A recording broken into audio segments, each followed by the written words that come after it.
Hello guys, स्वागत है आप लोगों का मेरे एक और नई वीडियो में। मेरा नाम मोहम्मद काशिफ़ है। मेरा अभी as a constable in UP police में सिलेक्शन हुआ है और मेरा सीपीओ का भी प्रोसेस चल रहा है। और भी मैंने एग्ज़ाम दिए हैं क्रैक किए, लेकिन अभी तक मेरा किसी में नहीं फाइनल सिलेक्शन हुआ था। सबसे पहला मेरा as a constable in UP police में हुआ है। और जिन बच्चों को भी हुआ है उन सबको बहुत बहुत बधाई और कॉन्ग्रेचुलेशन। और जिनका नहीं हुआ है भाई, हार्ड वर्क करते रहो, अपनी सिचुएशन को देखो, अपनी कमियों को देखो, उन पर काम करो। और जो भी तुम गलतियाँ कर रहे हो उन पर ज़्यादा काम करो। क्योंकि ऐसा होता है ना, हम जब पढ़ते हैं जो हमें ईज़ी लगता है, जो हमसे होते रहता है, हमारा मन करता है कि हम वही चीज़ें पढ़ते रहें, और जो हमसे नहीं होता ना, हमारा उनको मन नहीं करता। शुरू में मेरे साथ भी ऐसा होता है, लेकिन जब मैंने मॉक टेस्ट दिए, एनालिसिस किया, तो वही गलती जो सब दोहराते थे मैं भी दोहराते थे। लेकिन कुछ टाइम बाद मुझे रियलाइज़ हो गया कि हमें वही चीज़ पे काम सबसे ज़्यादा वक़्त देना है जो हमसे नहीं हो पा रही है और उन पे ही हमारा देने को मन नहीं करता है। तो आज मैं बताऊँगा कि मैंने कैसे-कैसे पढ़ाई करी, क्या-क्या बुक्स मैंने यूज़ करी, क्या-क्या नोट्स, रिसोर्स जो भी थे। आज मैं आपको ए टू ज़ेड अपने बारे में स्टडी के बारे में बताऊँगा। तो बात करें सबसे पहले मैथ की मैंने कोई बुक्स नहीं पढ़ी थी। मैथ की इवन मैंने सिर्फ़ एक कोर्स खरीदा था। आप भी जिस टीचर का आपको समझ में आता है, वो आप कोई भी हो सकते हैं। मैं किसी एक पर्टिकुलर टीचर का नाम ले लूँगा, तो सोचेंगे बच्चा प्रमोशन कर रहे हैं जो भी।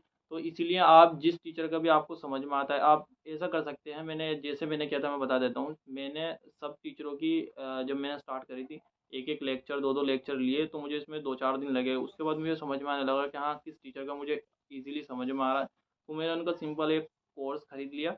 जो वो कोर्स कराते हैं ना, तो उसमें वो एक-एक टाइप के, जैसे कि एवरेज चैप्टर है, या एलसीएम एचसीएफ है, या परसेंटेज है, या सीआई है, एसआई है, जो भी है उसमें वो टाइप वाइज कराते हैं। तो वो ना क्वेश्चन कराते हैं, जैसे कि मेरा देख सकते हो, मेरा ये मैंने नोट्स बनाए थे मैथ के। मैं दिखा देता हूँ, जैसे कि आपको दिखाई दे रहे होंगे। इसमें ना हर टाइप के क्वेश्चन होते हैं। वो जैसे कि मैं आपको एलसीएम एचसीएफ दिखा चैप्टर दिखाता हूँ। ये एलसीएम एचसीएफ है। तो जैसे कि आप देखोगे, इसमें ये 7 टाइप का दिखाई दे रहा है। तो इस तरीके से उन्होंने लगभग हर चैप्टर में ना 8 भी हो सकते हैं, 20 भी हो सकते हैं, 10 भी हो सकते हैं। तो हर टाइप के वो कुछ क्वेश्चन कराते हैं। जैसे कि कुछ ईज़ी होंगे तो उसके 1 करा दिया, किसी के हार्ड होंगे तो 2-3 करा दिया। अपने अकॉर्डिंग आपको जौन-सा चैप्टर में ईज़ी लगे, या जौन-सा टाइप आपको ईज़ी लगे, सपोज़ दैट अगर एक चैप्टर में 20 टाइप हैं, और आपको पता है कि हाँ, मैं 10 टाइप ईज़िली समझ पा रहा हूँ, तो उन एक टाइप के एक-एक क्वेश्चन को नोट कर लिया। और बाकी जो टाइप 10 बचे हैं, या 2 बचे हैं, या 10 5 जितने भी टाइप आपको समझने में दिक्कत हो रही है, उनके 3-4 क्वेश्चन या 5 क्वेश्चन, जो भी आपने पर्टिकुलर के हिसाब से आपको जो सही लगे उतना लो। क्योंकि जब हम अपने नोट्स बनाते हैं ना, ये देख सकते हो, मेरे ये पूरी बुक इतनी नोटबुक है।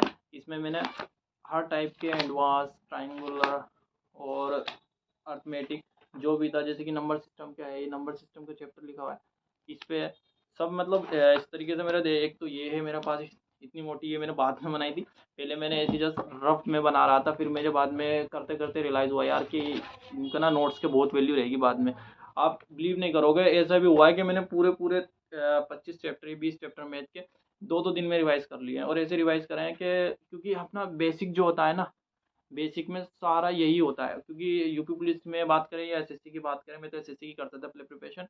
तो यूपी पुलिस की बात करें ना, यूपी पुलिस हो गया या स्टेट के एग्ज़ाम हो गए, सबसे पहले आपको अपना बेस बनाना है। एक बार आपका बेस बन गया ना, तो उसके बाद अगर कोई हार्ड टाइप के या हार्ड क्वेश्चन भी है ना जो आपको एग्ज़ाम में लग रहा है, क्योंकि किसी भी एग्ज़ाम का पैटर्न यही रहता है, 50 से 60% ईज़ी आते हैं, 60 से 80% एवरेज, और 90 या 10% जो बचते हैं, 10 से 20% वही टफ होते हैं। और बच्चे जो भागते हैं ना, मेन वो जो 10-20% होते हैं ना, उनकी तरफ भागते हैं।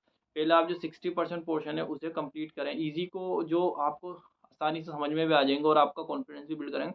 सबसे पहले आप उन्हें करें।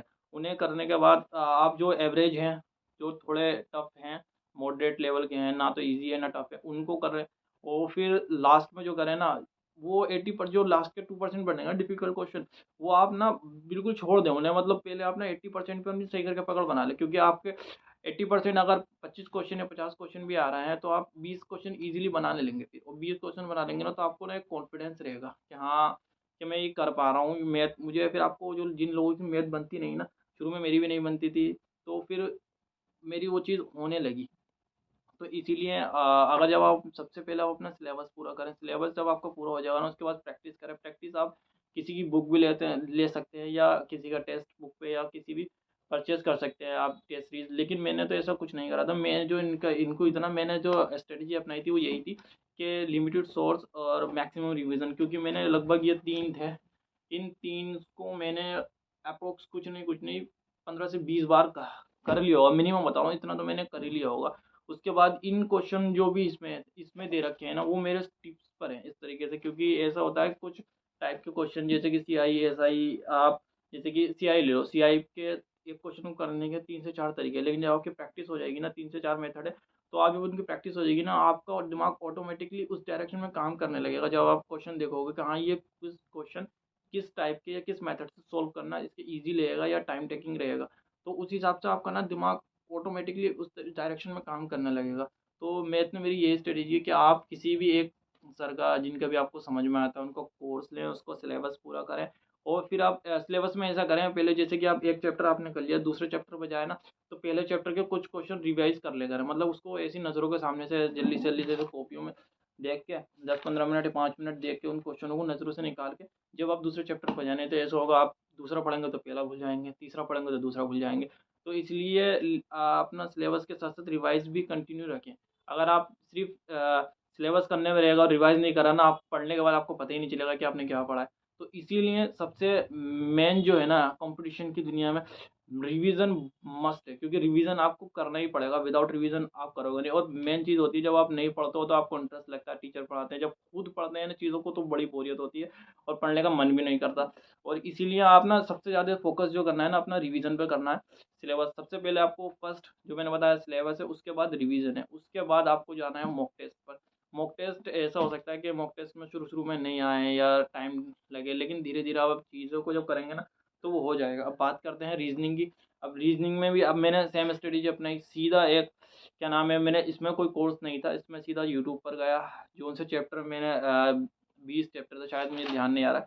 इसमें देख सकते हैं मैंने ऐसे पहले सारे चैप्टरों के नाम लिख रखे थे इस पर, जितने भी रीजनिंग के चैप्टर हैं, ये देखिए जितने भी उसके टाइप थे सब मैंने ऐसे नाम लिख रखे थे।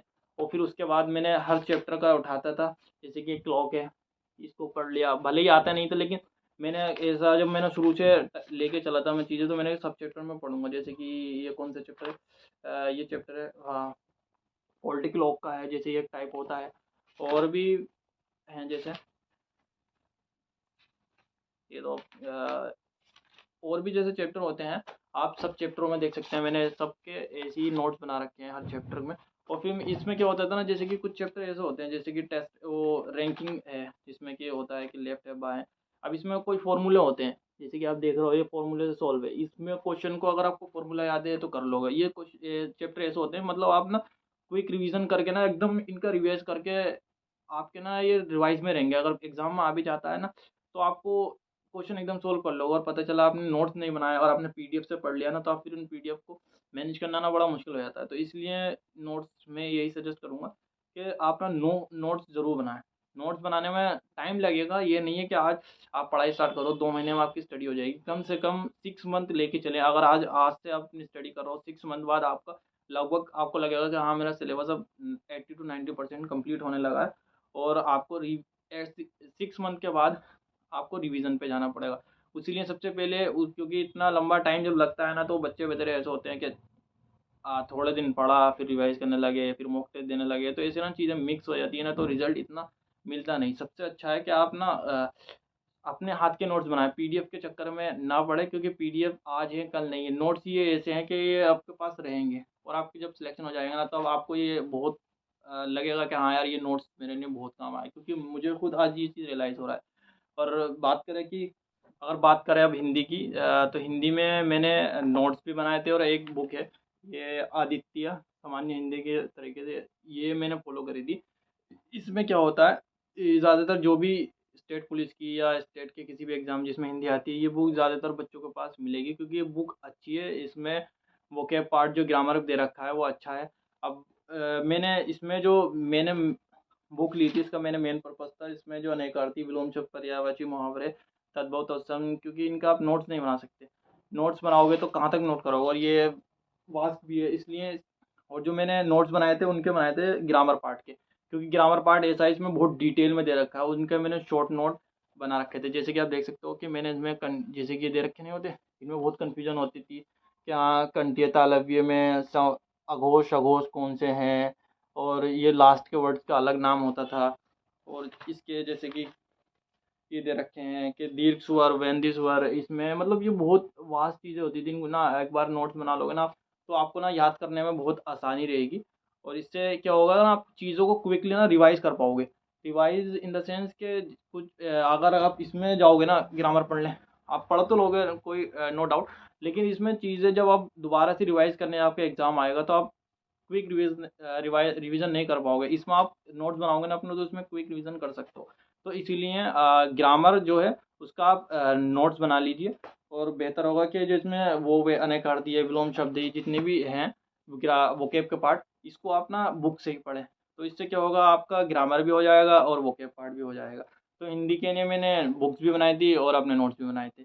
मैथ के लिए मैंने बताया जैसे कि मैथ में मैंने कोई बुक ली नहीं थी, नोट्स थे मेरे सिर्फ। और रीजनिंग का भी मैंने नोट्स बनाए थे। बात करें जीएस की, जीएस की मैंने RW की एक ये बुक आती है सामान्य हिंदी की, सामान्य हिंदी से इससे ही मैंने पढ़ा था। लेकिन हाँ मैंने इसके थोड़े नोट्स नहीं बनाए थे, वैसे ही थोड़े बहुत नोट्स बनाए थे, रफ में जब वो सब इधर उधर हो गए तो इससे ही मैं पढ़ता था।